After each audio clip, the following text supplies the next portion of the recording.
ئەو جا برایانی خۆم ڕۆژگارەکە زۆر ئاڵۆزە برایانی خۆم بەڕێزەکانم لە زەمانی پێغەمبەر صلی الله عليه وسلم کەسێک بەیانان و عیشاکان نەچوو با بۆ مزگەوت ئەیانوت منافقە.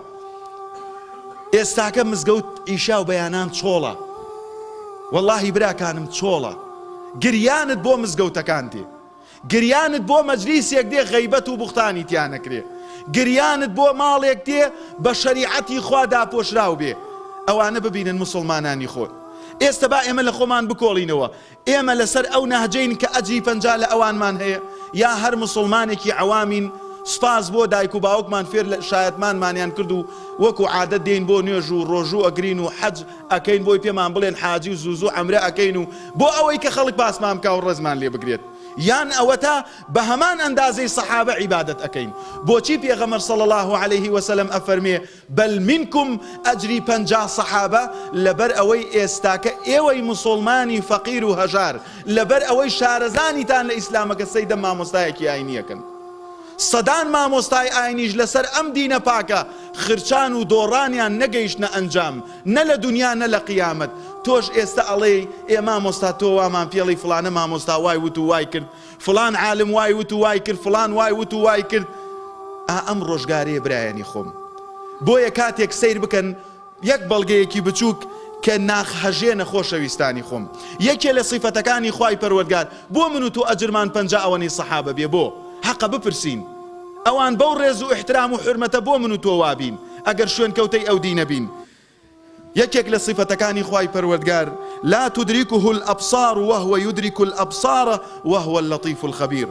طبعا کاتێک پێغەمبەر صلی الله عليه وسلم هیجرەتی کرد بۆ مەکە، لە مەکەوە بۆ مەدینە، لەگەڵ ئیمامی ئەبوو بەکرا لە ناو غارەکە بوون.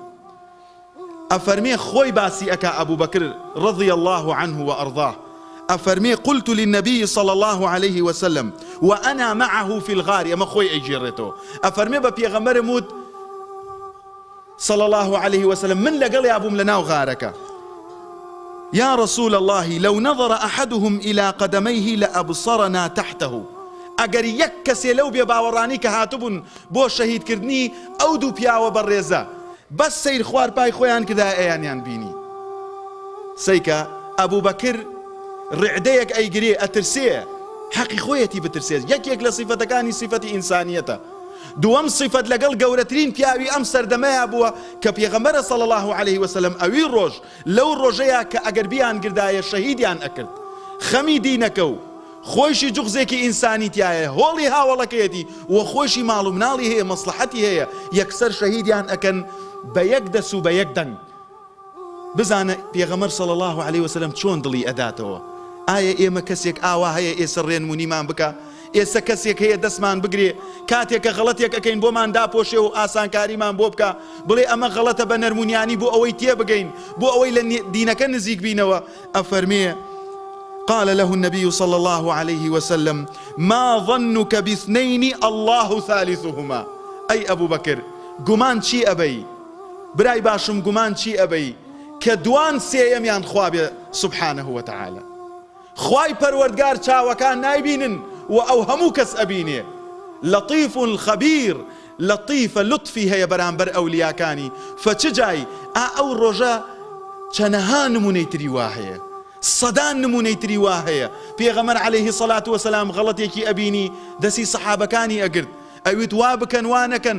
ئێستا لەبەر ئەوەی من و تۆ بێکەسین، لە سەردەمی ئیلحاد و کوفری عالەمیین، لە سەردەمی سوکایەتی کردن بەخوا و بە پێغەمبەراین عەلەیهی سەڵات وەسەلام، قەت وا هەست نەکەی خوای گەورە زایەتی کردووە.